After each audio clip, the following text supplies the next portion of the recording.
Hello and welcome to Sin.bc, where writing again is in the middle of the night. I know, mates, but tomorrow we're going to get to the apartments and it's going to be all good, it's going to be all great. Now it's about, 0043 in the, middle of the night. You can't even argue that it's the morning, right? Because it's in the middle of the night. It's not a way of life, it's not a lifestyle, it's not a perspective anymore, right? It's just in the middle of the night, straight and simple. Just gonna move me around here, mates, because today I'm going to start with a bit of a comment on the video I made yesterday or 2 days ago, my scripted video about the changes to YouTube's monetization, policy.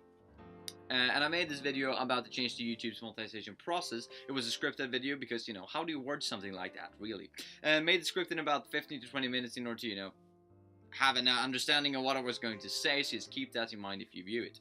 And in the video I mentioned that smaller YouTubers, so to say, and smaller not in the sense that they just have less subscribers than 1,000, but also that they could have billions and millions of views and still have less than 1,000 subscribers and therefore not be able to register for the the new YouTube monetization process. Oh my days, that was a lot of words. Should engage, and that these smaller YouTubers then should engage in this subject in order to raise awareness of it, since I thought that the bigger YouTubers, so to say, to which this is not a direct concern, would not mention it, and hence they wouldn't make it to the trending page, hence more people wouldn't see it. But literally less than an hour after I made this video, both Comicstorian and Comics Explain made videos about it and talking about how they were introducing Patreon to their channel for a backup measure, right? Not for the main source of income, but that's a backup measure if this spreads to the higher level, so to say, of YouTube as well. And I don't think that they made this video as an excuse, taking advantage of the trend to make a Patreon, a Patreon site just to make it look like, oh, we're actually making it for you guys. Watch the video now, you will understand what I mean. I don't think that is why they did it. I also think that PewDiePie made a video about monetization quite recently as well, so just watch that. I think he brought up some interesting perspectives where he was saying that this isn't actually that big of a deal, which I thought was both interesting, and it opened my eyes for, well, maybe it isn't. Plus then, according to YouTube, according to some videos that I've seen over the course of the, lifetime of the platform, and of course it has been changing over the lifetime of it, and yet again, as PewDiePie mentioned in his video, according to their videos and videos that I have previously seen here on the platform, YouTube tends to not promote videos that are not monetized. Of course, there is no support for this, nothing concrete that YouTube has gone out and said, but it is a theory that's out there. This of course leads to the effect of having the channels with less subs and less views having a harder time to acquire them, whilst benefiting the ones that are already over the monetization hurdle. And if this is true or not, I don't know, as I said, but if it is, this could act on this potential problem that, favoring the rich while, pushing away the poor, so to say, whilst you should in theory give the views to the smaller channels who needs the traffic. But even that is a bit of a problem, because then if you're a bigger channel, where goes the line, and so on and so forth. Maybe a dynamic system. Anyway, I'm not here to solve that, just a brief mention of yesterday's video. Of course, gonna leave their videos in the description as well. But anyway then, mates, getting into the chapter after all of that rambly sense. Today we're going to talk about Chapter 7. It's going to make 3, but 7, yeah, I can count, I promise you, mates. Chapter 7, because this is going to be the last chapter before the review we make about the Tailor brand ebooks. Yet again, this is not sponsored. Going to mention that in the end of the video as well. Probably going to put in the description of all them videos, right? But this is not a sponsored video. And what is Chapter 7 all about? Well, it's all about keeping them coming back. Who will getting the customers to keep coming back to you time and time again. It is not as hard as it sounds, apparently, mates, and if you give it a read you will understand why. But if you don't, well, I'm going to just briefly talk about it, right? Because studies have shown that it can cost up to 10 times, right? 10 times as much money to attract new customers than it could to just keep the ones that you already have.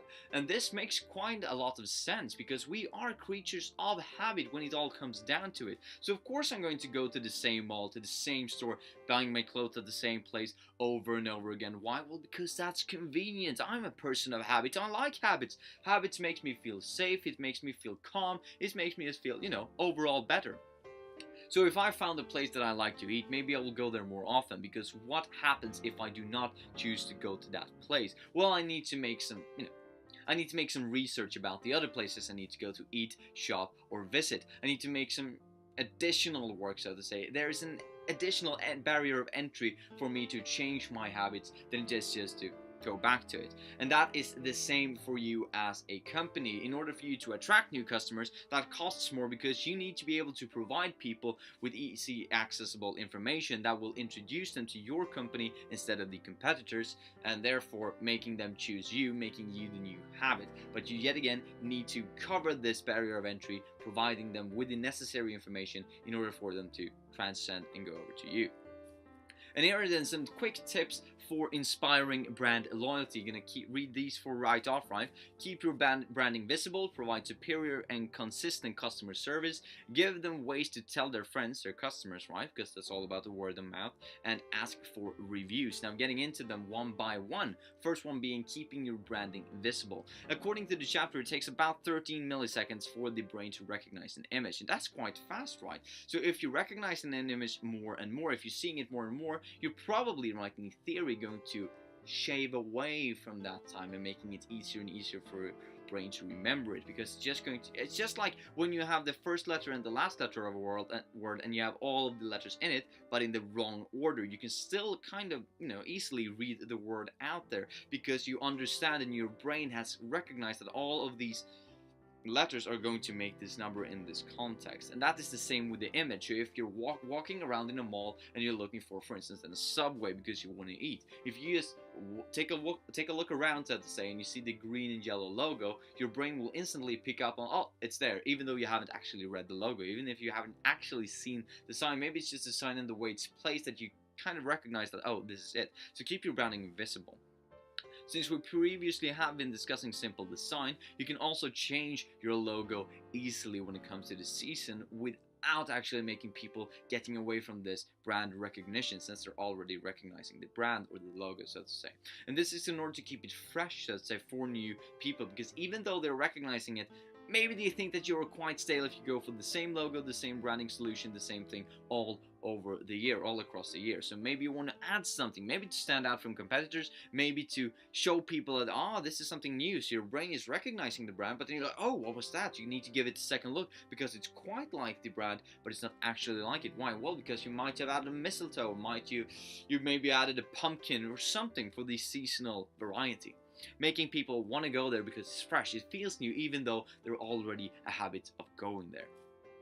Second one then is providing superior and consistent customer service. And this is all about the inside out perspective that we have been discussing, the internal branding, the empowering the same message across all customer service staff to the customers, so that when people are calling in, right, in order to get an understanding of a problem with your product, they will all get the same answer back, providing a consistent message that the customer then feels is both professional, reliable, and could be the reason to keep coming back to the same place. So they need to understand the problem about their product. They're calling in, they're getting the message, no matter who they're talking to. Maybe they're calling in and then they have to do something midway through. When they get back, they call in, they say, I was about halfway through. The other people that have picked up the phone on the customer receiving side or side of the conversation will be like, oh, I understand you totally, because we're all, working after the same manual, we're all working after the same corporate values, we're all working after the same way of doing things here. So I totally understand where you are. And you as the customer are like, that's great, I like that kind of customer service because I'm back where I started. I didn't waste any time by coming back and calling back. And this is also, if you're in a store, you should keep customer service at the top of your game, right? Making it easier for people to understand who you are. And you would also like to say that since our branding is playful and joyful, we are also a bit playful and joyful, so that there's not a disconnection between the two. But this is yet again mentioned in a previous chapter. 3 then, give them ways to tell their friends. Yet again, this word of mouth. The existence and integration of social media in society is the best thing that has happened for businesses. Well, ever when it comes to connecting their key audiences. And a quote from the chapter says that your existing customers can become brand ambassadors for you. After all, who better to know more of your target market than your target market itself? And this is all about you spreading the knowledge, spreading the power of the word, so to say, of your branding solution to your customers. Make them being able to make them be able to pick up a hashtag, make them be able to pick up a message, make them be able to pick up an image that they then can spread, because they believe in your corporate vision, they believe in your values, so those are values that they would like to stand for. So if you provide them with this, they will share it for you, thinking that this is something that benefits myself. Yet again, aligning corporate values with the personal values of both your staff and your customers, because this will make it spread through word of mouth. As covered before, the more channels you can stay active on, manage, and update, well, the merrier. The more the merrier, but don't leave anything dead. So this is yet again, social media is throw it all in there, mates. Throw it all in there as long as you can manage it, because that will probably generate more traffic for you. And the fourth one is ask for reviews in order to improve, and this is quite interesting as well. And a real life example of this is the Facebook Messenger app, because after you're using the video calling function, almost always it presents you with a 1 to 5 star rating, and you always can click away from it easily if you don't want to. But this system shows the company Facebook how your the experience you've had with the reasonably new functionality that they've added to the Messenger app, which is good, because that will make them think that, oh, if you only gave them a 3, maybe they will get back to you and ask, like, why did you only give it a 3? And if you only gave it a 3, maybe they don't ask you. Maybe they're thinking like, what is the reason why they could have given it a 3? Is it the connection speed? Is it maybe the video? Is it about the phone that we're using at the time? Is it about the computer? Is it about the platform? Is it something else externally that we can't use, or is it something else that we can use? And in comparison to this 3-star rating, this 1-star rating, and this 5-star rating, how can we all make them go up to a 5-star rating? So there's different ways that you can use reviews for, but it's so important to ask it again. And exists partially for creating user engagement and interaction with both the platform and the brand. Yet again, making people feel like they're invested right in the company, making them feel like they have some power over how things are being done at the company, because they can review it both positively and negatively. They can give some critique that is in order to, saying that this is very bad, you should stop doing this, or critique that is more like, well, this is what you can do better in order to improve it for yourself and for us, the customers, the viewers, and so on and so forth. Making them feel engaged in the product will also make them being able to stay a bit more, because yet again, they feel like they've invested time in your product. And just to end this off, I'm going to read this off, mates, because it's quite a long ending. This chapter was all about combining the previous chapters 1 to 6 whilst throwing something new into the mix in order to keep the reader turning pages, even though it's an ebook, but keep scrolling, I guess. Anyway, this new something is pushing the key point and terminology for the chapter, showing the reader what they have learned over the course of the book, simultaneously as it reviews the other chapter's weighted parts. In the end, it connects all of these points to the company, Tailor Brands, and shows how all of the problems presented throughout its literature can be resolved by connecting your business to its process. But more of this will be coming up in the review coming up in a few days. I have been Sim.bc. This has been a review of Tailor Brand's latest ebook. This is yet again not a sponsored series. It's just a series of chapters that I think were good and that I wanted to check out and share with you, mates, watching this. That was all from me, mates. Hope that you had a wonderful time with all of these chapters. Hope that you commented a lot, introduced new perspectives, said that what you thought were good, said what you thought were bad, said what you thought could be improved. A bit of a review, right? Keeping your audience engaged, making them feel invested in your brand, so to say, in Sim.bc for this matter. Anyway, hope you had a nice one, mates, and unfortunately, due to the new, model of how monetization works, I hope you like to comment, and subscribe for, future contents that you can help decide what we will cover in the future as well. Anyway, mates, I'm gonna see you tomorrow with a bit of a news recap from the week, because we have some juicy things in there. Maybe something about monetization on YouTube. Have I said too much? Have I already released a video about it? Have I already been talking about it? Who knows? Anyway, mates, see you tomorrow. Have a nice one.